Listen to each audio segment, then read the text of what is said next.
mbah saya cerita ke Anda punya karomat, Anda boleh percaya belum? Tidak, saya cerita saya, ini beda loh ya. Kalau Anda langsung menjelekkan Sayyidina Fakih Muqaddam, loh apakah betul dia mengatakan dan mengakui? Dan bahasanya, narasinya apa? Waktu beliau ngomong apa? Kecuali saya memandang dengan kebencian dengan kelompok Sayyidina Fakih Muqaddam, wah ini dusta dan sebagainya. Penyebaran Islam di Nusantara diklaim oleh mereka, makam-makam berkeramat diklaim oleh mereka. Kita pengen tahu keramatnya mana, keramat apa? Keramat dan khurafat itu beda, Pak. Bukankah sering kita dengar ulama cerita Isra Mi'raj yang dilakukan Nabi adalah menghadap kepada Allah dalam Isra Mi'raj, dan itu hadiah buat kita, sehingga seorang muslim sehari tidak kurang berisra Mi'raj 5 kali, yaitu dengan sholat. Loh, ini bukan pembelaan kepada Sayyidina Fakih Muqaddam dan sebagainya, kita membela kebenaran. Apalagi kalau kita mendengar ceramah-ceramah orang yang ngaku keturunan Nabi tapi kemudian membuat hoax, muncul ajaran-ajaran khurafat itu dari mereka yang mengaku keturunan Nabi, bahwa ada leluhur mereka yang sanggup mi'raj satu malam 70 kali. Bayangkan, menemui Gusti Allah 70 kali satu malam. Nabi itu seumur hidup hanya satu kali. Ngomong apa itu? Tidak mungkin lah kita percaya. Kalau Anda tidak percaya, kalau itu Sayyidina Fakih Muqaddam ngomong apa kira-kira? Bukunya di mana bunyi? Siapa yang menukil cerita ini? Bisa jadi ada dimasukkan sesuatu yang berlebihan, bisa jadi. Sementara telah disepakati adalah seorang alim besar, Sayyidina Fakih Muqaddam. Kalau ada berita yang aneh-aneh, bisa saja. Kan banyak dikatakan oleh para ahli tasawuf, alangkah banyaknya al-madbu', seorang imam rusak gara-gara atba' pengikut. Berlebihan. Ayo. Ahli nasab di Indonesia yang ahli betul saya tidak tahu. Karena ini ilmu yang sangat jarang. Yang saya tahu dan sangat populer adalah Kiai Haji Imaduddin. Luar biasa. Terserah benar setuju atau tidak setuju bahwa secara akademik ilmiah itu dahsyat sekali. Nih ada keramat, ada khurafat. Kalau keramat, orang waliullah, kelihatan nama orang keramatnya, bisa jalan di air. Banyak yang menyaksikan. Terus ditulis oleh saya yang menyaksikan bersama-sama orang tuh. Jangan menjelekkan Abdul Qadir Jalil pada saya Fakih Muqaddam, ya membawa cerita itu barangkali. Kemudian maksudnya 7 kali Isra Mi'raj itu seperti apa maksudnya? Atau hanya mungkin dia sholat 27 kali, karena sholatnya seorang hamba adalah seperti Isra Mi'rajnya Nabi, dalam arti saat itu menghadap khusus kepada Allah dengan at-tahiyatul mubarakatuh. Mungkin kita tidak tahu seperti itu.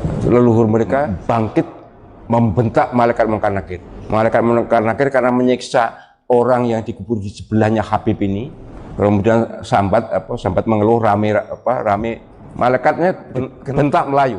Tidak mungkin lah malaikat kalah dengan orang alim sealim apapun, kecuali Rasul, dan Rasul tidak mungkin membentak, itu tidak mungkin. Jangan langsung gara-gara keramat yang aneh dinisbatkan pada Syekh Abdul Qadir Jalil kita bilang, "Oh, Qadiriyah enggak benar semuanya." Loh, Anda ini apa? Sayyidina Fakih Muqaddam, kemudian Aba Alawi salah semua. Syekh Alawi Al-Bantani Masya alal ma'i fi Bali. Ketika jalan-jalan di Bali, saya melihat bahwa Kiai Alawi berjalan di atas air. Itu namanya Kitabatul Karamah, menulis keramat para wal. Lah model manusia begini loh penghancur kerusahaan, muat kerusahaan. Habaib dicari omongan habaib yang nggak benar lalu diangkat lalu mengatakan habaib begini, doktrin tentang khurafat dan sebagainya. Kami belajar dengan habaib. Anda pun juga melihat apakah saya menghadirkan khurafat? Awas, keramat para wali itu yang ada yang hanya khurafat. Apa itu? Keramatnya nggak ada tapi dibohong-bohong. Saya itu sama membimbing puluhan dokter. Saya belum pernah ketemu orang yang meneliti sehebat Kiai Imaduddin. Itu dahsyat, luar biasa. Meneliti dari abad 3 Hijriah, kitab-kitab dilacak semuanya. Allah, saya kagum dengan ketelatenan, kemampuan, kemauan itu. Dan hasilnya ternyata teruji, valid itu siddiq itu benar. Ini loh penfitnah, pengen menanamkan kebencian. Habaib, khurafat semuanya. Loh, ada 1-2 habaib yang tidak sempat belajar dengan benar barangkali, lalu omongannya salah-salah. Apakah itu akan jadikan kita ukuran? Saya belajar dengan para habaib, saya mengetahui ilmu-ilmu beliau juga, karena kita belajar dari beliau. Dan setelah itu ilmunya kami serap, kami rekam, kami sampaikan. Mana khurafat? Syekh Tubagus Mogi bisa muncul dari sumur. Dia pergi ke Bali tidak melalui bandara, tidak melalui Banyuwangi. Dia masuk ke sumur di dapurnya, kemudian keluar di jet pumpnya Yai Suryadi. Itu namanya khurafat. Tidak terjadi tapi ditulis-tulis. Tapi ada Habib ini, loh itu yang itu. Saya kan tidak ngambil yang itu. Anda mengambil kejelekan omongan dari Habaib, lalu Anda ingin merendahkan Habaib. Anda pun fitnah. Siapa Anda? Anda ingin mengadu, menjadikan umat Nabi Muhammad bermusuhan? Saya belajar dari para Habaib yang ulama. Hebat mereka. Dan kami lihat pemikiran mereka adalah pemikiran yang indah. Itu namanya khurafat. Tidak terjadi tapi ditulis-tulis. Kebanyakan ada penelitian dari ilmuwan di Timur Tengah yang ada di kitab-kitab Ba'lawi itu bukan karamah tetapi khurafat. Kami hanya heran kepada manusia yang ingin menanamkan kebencian. Jadi permasalahan kita bukan urusan Habaib ada yang salah, Gus yang salah, manusia yang mencoba mengangkat mengangkat sisi-sisi tertentu untuk membuat permusuhan, penfitnah dia. Tidak ada kakek bersama antara Ba'lawi dan Nabi Muhammad selama 45.000 tahun dalam ilmu DNA. Ini secara umum segala nasab, kalau satu kelompok yang menisbatkan bahasanya dia punya nasab kepada orang tertentu, Anda tidak berhak untuk otak-atik. Ini siapapun nasab ke siapapun, apalagi kepada baginda Nabi SAW. Kalau ditanya ahli nasab siapa? Ya Kiai Imaduddin. Wah, dia tidak spesialis nasab. Memang tidak ada kuliah spesialisasi nasab, tidak ada. Hanya diketahui dari perilaku ilmiahnya, tulisannya. Orang diketahui keahliannya adalah dari tulisannya. Berarti kalau ditanya siapa ahli nasab Indonesia, ya Kiai Imad. Karena masa depan itu ketika ingin menelusuri keturunan Nabi, cukup lihat tes DNA-nya dulu. Oh, tes DNA J1. Oke, masuk dalam penelitian. Kalau misalnya haplogrupnya kayak Ba'lawi, G, kita mau ngapain saja di dalam ilmu nasab, ilmu sejarah, pasti ini ujung-ujungnya putus. Jangan sampai ada gerakan, ini ada gerakan di kampung ini adalah penentuan nasab, jangan-jangan salah ini DNA, bahaya itu. Sudah kita putus, nggak boleh, nggak ada. Penetapan nasab dengan DNA sudah selesai. Apalagi sampai membatalkan nasab, na'udzubillah, qadzaf. Membatalkan nasab, orang ini bapaknya ini, dikatakan tidak sah, gara-gara DNA. Anda harus mendatangkan siapa bapaknya. Kalau tidak ada dicabut 80 kali. Hati-hati. Kalau secara penelitian, secara DNA sudah jelas dibuka di umum, kok penyembah ngotot, itu masalah. Yang masalah pada penjenengan sendiri. Sebab kalau penjenengan bukan keturunan Nabi, ngaku keturunan Nabi, itu masalah besar. Apalagi DNA sudah jelas. Ini yang tes DNA orang luar, orang Indonesia ada beberapa sama. Haplogrupnya G. Dan itu bukan Arab dan bukan Hashim, apalagi Bani Hashim. Bukan. Itu dari Kaukasus. Dari mulai Aceh sampai Papua, kita akan cari family matching dari sisi ilmu DNA, kita akan cari family matching dari ilmu nasab. Di mana kakek-kakek kita bersama? Kenapa? Agar persatuan Indonesia bukan hanya perjanjian di atas undang-undang dasar, tapi juga persatuan di atas sesama darah bangsa Indonesia. Jangan main-main DNA. Anda misalnya sudah tentu, Anda anaknya si fulan. Kemudian saya kok iseng, langsung cari DNA. Wah, nggak bener kan DNA? Nggak bisa. Kalau ini bukan bapaknya siapa? Ayo. Kalau kita tidak bisa menentukan, maka saya dicambuk. Hati-hati. Intinya, jangan main-main DNA deh. DNA adalah masalah penemuan-penemuan baru, tapi bukan untuk menentukan nasab. Hei hamba Allah, jangan bikin gaduh malah dalam umat. Kalau DNA ini diterapkan, wah ini heboh semuanya. J1 itu Nabi atau Bani Hashim ya. J1 itu Bani Hashim. Lah ini tidak ada yang tes tuh, yang J1 itu nggak ada, sak dunia itu 180 wong itu tidak ada. Lihat sepi itu, masuk cek ngotot aja, malah diharamkan malah yang di DNA ini. Wah aneh. Nah ini nasabun batilun mardudun maudu'un munqati'un. Bahaya orang utaati nasab itu. Dan itu tidak harus sampai derajat 100%. Karena 100% itu gimana sih mempercayai nasab 100%? Kecuali Anda lihat waktu hubungan suami istrinya waktu kelahirannya. Kalau berkaitan dengan masalah akidah begitu, berarti kita harus adakan verifikasi. Setiap orang yang mengaku sebagai turunan Nabi, berita itu bisa benar, bisa salah. Kalau berita itu bisa benar bisa salah, bagaimana cara kita memverifikasinya? Ya kita lihat data-datanya. Bahkan dikatakan para imam mengatakan kalau ada sekelompok orang Anda mendengar, mengetahui dari keluarganya mengatakan bahwasanya dia punya nasab pada Rasulullah, cukup Anda percayai. Saya sebagai orang akademik dan saya bertahun-tahun mengajar metodologi penelitian hukum Islam di S3. Saya nyadar betul bahwa memang masalah nasab ini perlu diteliti secara ilmiah jika dipersoalkan. Dan sudah ada, produk ilmiahnya sudah ada. Kenapa lalu dimasalahkan? Pakai dalil haram, makruh, sesat, kafir, ndak bisa. Masa depan akan ditertawakan oleh peradaban. Daripada nanti malu, lebih baik sekarang yang rapih mundur pelan-pelan. Udah biarin aja itu Ki Imad Dajjal. Kamu mau percaya mau enggak dengan nasab kami, silahkan dah. Betul, saya tidak tahu. Karena ini ilmu yang sangat jarang. Yang saya tahu dan sangat populer adalah Kiai Haji Imaduddin. Itu luar biasa. Terserah benar setuju atau tidak setuju bahwa secara akademik ilmiah itu dahsyat sekali. Sayangnya itu hanya untuk penelitian apa? Magister kayaknya, tesis ya. Itu andai kata digunakan disertasi pun menjadi disertasi yang sangat unggul. Saya itu sama membimbing puluhan doktor.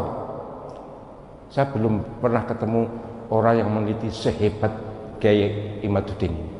Itu dahsyat loh, luar biasa. Meneliti dari abad 3 Hijriah, kitab-kitab dilacak semuanya.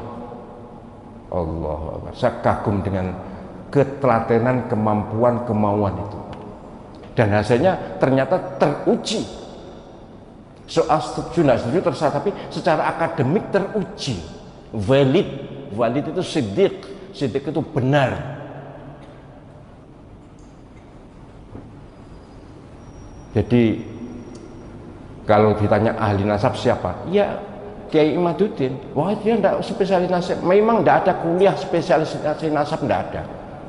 Ya, hanya diketahui dari perilaku ilmiahnya, tulisannya. Orang diketahui keahliannya adalah dari tulisannya. Ini gak nulis ya, gak bisa diketahui. Ini kan nulis dia. Dan bahkan kemudian didiskusikan, didialogkan. Berarti kalau ditanya siapa ahli nasab Indonesia, iya Kiai Imad. Oh tapi begini-begini, sudahlah. Pertanyaannya kan begitu. Siapa yang paling ahli? Yang saya tahu itu. Kiai-kiai yang lain alim tapi bukan ahli nasab.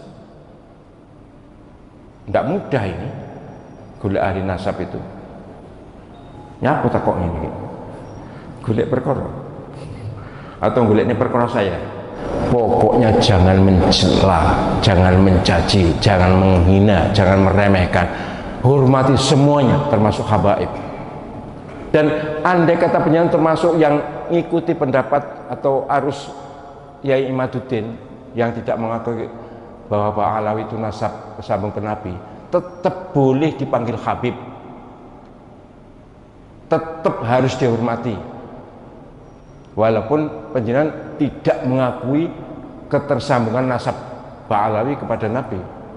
Memang ya kalau penjenengan mengikuti itu ya susah untuk tidak percaya.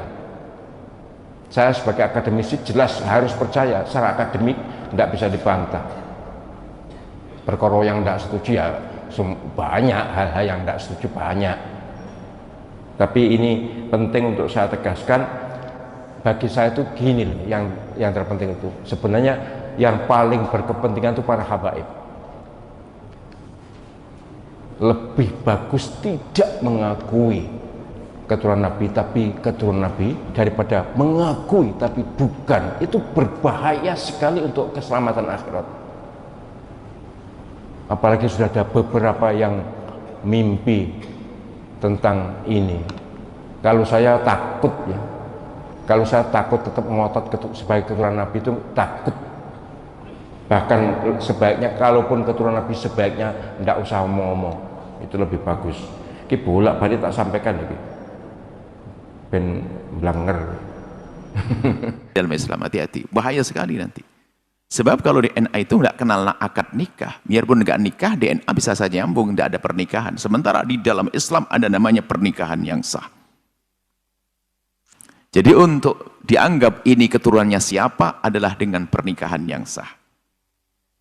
Makanya menentukan nasab adalah dengan istifadhah. Misalnya di kampung itu sudah didengar bahwasanya si A anaknya si B, sudah. Jangan banyak tanya. Selagi orang ngomong itu anak saya, benar anakmu? Iya, selesai.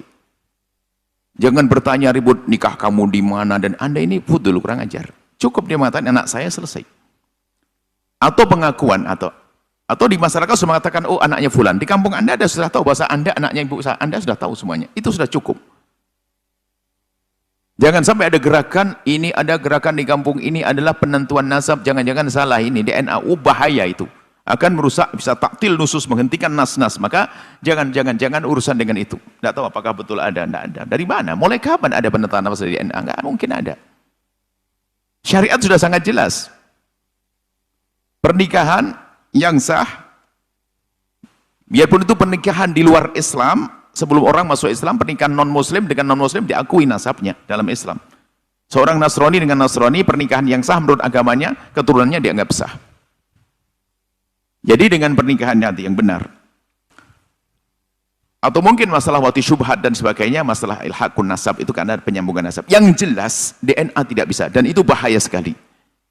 Wah ini bisa merusak, na'udzubillah. Bisa menjadikan orang meninggalkan syariat. Gara-gara ini. Belum lagi masalah DNA itu, sudah kita putus, nggak boleh, nggak ada. Penetapan nasab dengan DNA sudah selesai. Akan tapi kita melihat permasalahan DNA, bisa saja tentang alatnya mungkin tidak akurat, atau tidak benar, atau rusak, dan sebagainya. Kemudian orang yang menanganinya mungkin tidak jujur, dan sebagainya. Itu bisa jadi begitu, akan tapi tidak usah sampai ke situ deh.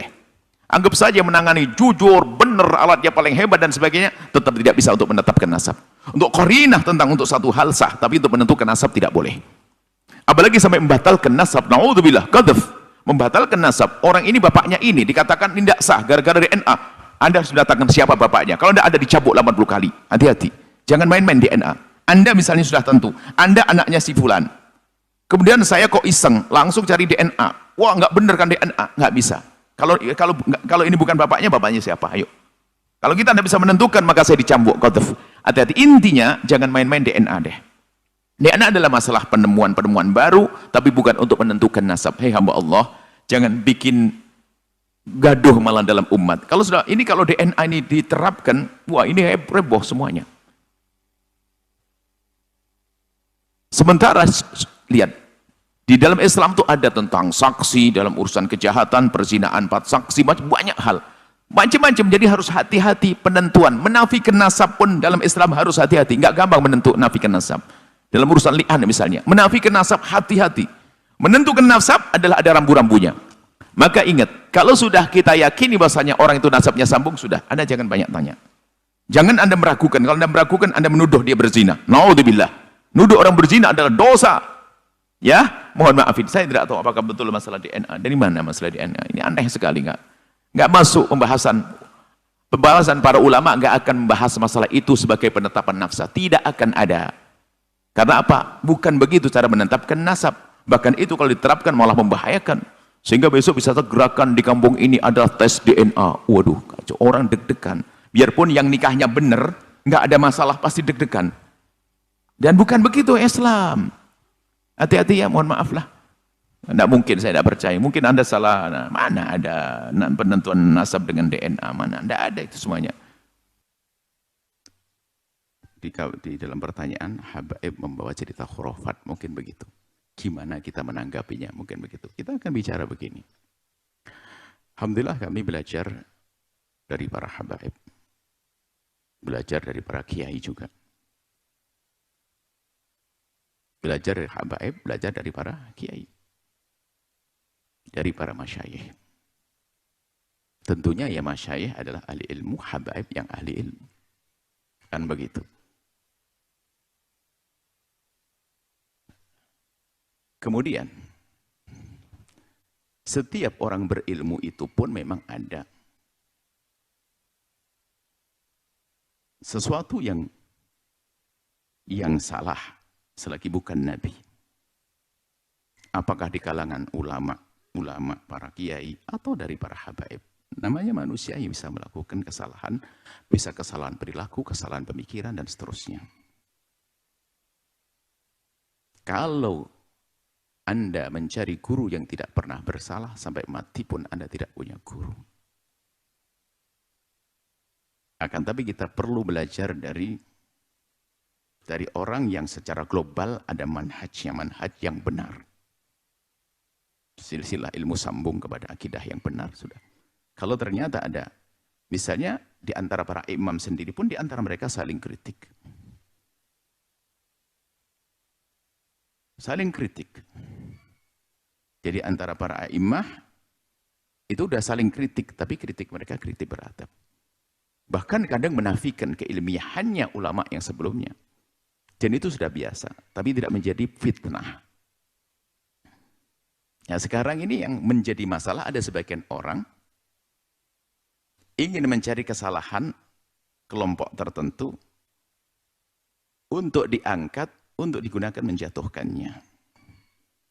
Kalau begitu rumus hidup manusia, kayak begitu, itulah penghancur keindahan. Jadi tidak menemukan satu kelompok, kecuali kita cari jeleknya, lalu kita angkat. Tidak ada sekelompok manusia, kecuali kita cari jeleknya, kita angkat. Mungkin kalau kita di tatanan kehidupan, misalnya, kita pergi ke instansi atau apa, kepolisian misalnya, ketentaraan, atau apa. Kita cari polisi yang jelek. Lalu kita katakan, polisi gak benar. Nah, ini kan saya curang. Kita nggak jujur dalam hal ini. Atau, wah, ketemu Gus. Ada satu Gus yang salah. Langsung kita jadikan alasan dasar Gus. Nah, kenapa kok saya curang begini? Berarti saya ingin menanamkan kebencian. Gus itu ada yang belajar sampai menjadi orang alim, ada Gus nggak sempat belajar, lalu kepleset. Maka sungguh saya ini adalah penfitnah, kalau saya hanya mengambil bagian dari ketidakbenaran Gus ini. Gus tahu Gus ya? Gus itu anaknya Kiai kalau Jawa Timur tuh. Nah, saya hanya mencari modelnya Gus yang nggak benar, lalu saya angkat untuk namakan kebencian. Awas, hati-hati, jangan dengan dua pesantren. Gus-Gusnya nggak benar. Loh, saya fitnah, ngapain? Lah model manusia begini loh penghancur kerusahaan, buat kerusahaan. Habaib, dicari omongan habaib yang nggak benar, lalu diangkat, lalu mengatakan habaib begini, doktrin tentang khurafat dan sebagainya. Kami belajar dengan habaib. Anda pun juga melihat apakah saya menghadirkan khurafat? Atau sesuatu yang tidak masuk akal. Kalau Anda sampaikan pada kami akan berubah. Kami belajar kok. Bahkan mungkin sesaat kami jadi guru Anda, tapi Anda lebih sering jadi guru kami. Kok kenapa? Maka yang perlu diperhatikan, ini loh penfitnah. Pengen menanamkan kebencian. Ketemu kiai langsung dicari kejelekannya. Nanti ada mencari kejelekan pondok. Pondok kan ribuan. Hanya ada 5 pondok yang nggak benar langsung diekspos. Pondok adalah bukan tempat yang aman lagi buat para santri. Dia penfitnah kan? Habaib, khurafat semuanya. Loh, ada 1-2 habaib yang tidak sempat belajar dengan benar barangkali. Lalu omongannya salah-salah. Apakah itu akan jadikan kita ukuran? Saya belajar dengan para habaib. Saya mengetahui ilmu-ilmu beliau juga. Karena kita belajar dari beliau. Dan setelah itu ilmunya kami serap, kami rekam, kami sampaikan, mana khurafat? Tapi ada Habib ini, loh itu yang itu. Saya kan tidak ngambil yang itu. Sama, saya tidak ngambil Gus sama Kiai itu yang nggak benar, ya jangan diambil dong. Lah Anda kan belajar. Yang jelek adalah kalau Anda mencari kejelekan Gus-Gus untuk merendahkan Karangkowagis. Anda mengambil kejelekan omongan dari habaib, lalu Anda ingin merendahkan habaib. Anda pun fitnah. Siapa Anda? Anda ingin mengadu, menjadikan umat Nabi Muhammad bermusuhan? Alhamdulillah, tahadus bin nikmah. Saya belajar dari kiai-kiai. Dan betul mereka ulama. Hebat. Saya belajar dari para habaib yang ulama. Hebat mereka. Dan kami lihat pemikiran mereka adalah pemikiran yang indah. Dengan ulama, para kiai, dan habaib. Muncul orang-orang akhir zaman yang mencoba. Nanti akan muncul kebalikannya. Coba akan dibalik lagi. Nanti ada orang yang memihak kepada habaib mungkin bukan dari orang-orang bijak, dengan hawa nafsunya mencari kejelekan para kiai. Nah ini kan jelek, sisi jelek juga. Sehingga kiai jelek 1-2 dipukul rata. Wah, Gus-Gus jelek semuanya. Juga agak benar. Hanya yang perlu kami cermati bukan memberikan jawaban sederhana. Saya belajar habaib. Saya membaca buku para habaib, para ulama. Ada di antara mereka memang, jangankan ulama-ulama dahulu ada salah pemikiran akidah, pemikiran fikih, itu wajar. Kan mereka ijtihad para manusia-manusia cerdas, ya, manusia-manusia hebat, tentu ada kesalahan. Kesalahan pun kadang menurut ulama ini, menurut yang lain dianggap benar. Kalau terjadi khurafat, bab akidah hari ini, khurafat atau sesuatu yang tidak masuk akal dan bertentangan dengan syariat, kami yakin habaib yang ulama juga mengingkari kok. Kita juga tahu. Kita belajar dengan beliau-beliau. Kami hanya heran kepada manusia yang menanamkan kebencian. Mengambil potret gus-gus yang nggak benar, lalu untuk merendahkan para gus-gus anak-anak kiai. Ya ini kan fitnah. Kita menemukan gus-gus hebat juga banyak kok. Tapi kenapa kok ada upaya untuk menanamkan kebencian kepada para gus-gus anak kiai? Ada apa? Memang ada gus-gus anak kiai nggak pernah belajar, ada. Hanya menempeng nama bapaknya, ada, nggak belajar. Bukan itu suri toladannya. Gus-gus anak kiai yang belajar begitu. Apakah gara-gara ada gus yang nggak belajar, perilakunya nggak benar, lalu dasar kiai nanti penerusnya adalah gus-gus begitu. Nah ini kita fitnah. Gus yang belajar kenceng juga ada kok. Di usia muda menghafal Quran, tawadhu. Nah, ada banyak kita menemukan orang-orang seperti itu. Sama di kalangan habaib pun juga demikian. Jadi permasalahan kita bukan urusan habaib ada yang salah, gus yang salah. Manusia yang mencoba mengangkat mengangkat sisi-sisi tertentu untuk membuat permusuhan. Penfitnah dia. Pembuat kerusakan di muka bumi. Dia mau berguru dengan siapa? Kalau orang itu Anda lacak orang yang suka mengangkat begini. Anda lacak, gurunya juga punya kesalahan kok. Dan kita pun tidak perlu mencari kesalahan gurunya. Gurunya manusia. Memang gurunya Nabi. Atau dia sendiri, dia punya kesalahan. Apakah dia Nabi? Dia juga punya kesalahan. Apakah Nabi mengajarkan yang demikian? Ingat, kalau Anda mencari guru yang tidak punya salah, sampai mati Anda tidak punya guru. Ayo kita belajar adab. Belajar tata krama. Umat Islam jangan jadi bahan tontonan. Orang di luar Islam ribet urusan hal-hal yang sungguh dijauhkan dari rahmat Allah orang yang menggugah ketentraman menjadi sebuah permusuhan. Menjadikan ketentraman jadi permusuhan. Akhirnya permusuhan. Apa yang Anda inginkan, hei hamba Allah, yang mungkin Anda mengatakan sebagai seorang yang punya ilmu dan sebagainya, Anda membuat kerusakan kalau hanya menfitnah-fitnah semacam itu. Anda menfitnah kiai, menfitnah habaib. Sehingga mengajarkan permusuhan, sehingga nanti pendukung-pendukungnya pun juga berkembang. Dan pendukungnya orang alim, orang tidak alim. Yang kelompok tertentu, kelompok mungkin yang anti habaib dia. Kelompok habaib akhirnya anti ulama. Ini kan na'udzubillah. Sementara yang kita temukan, ulama dengan habaib adalah bersatu. Enggak usah nanti dibuat cerita bahwa permusuhan. Dari mana permusuhan? Kami duduk dengan habaib yang duduk manis dengan para ulama.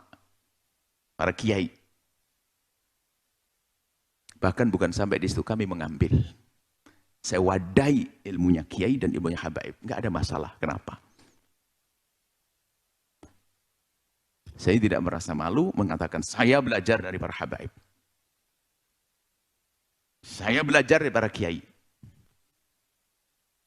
Kalau saya salah pemikiran saya, tentu waktu saya ngantuk dan sebagainya. Jangan dihubung-hubungkan dengan yang lainnya.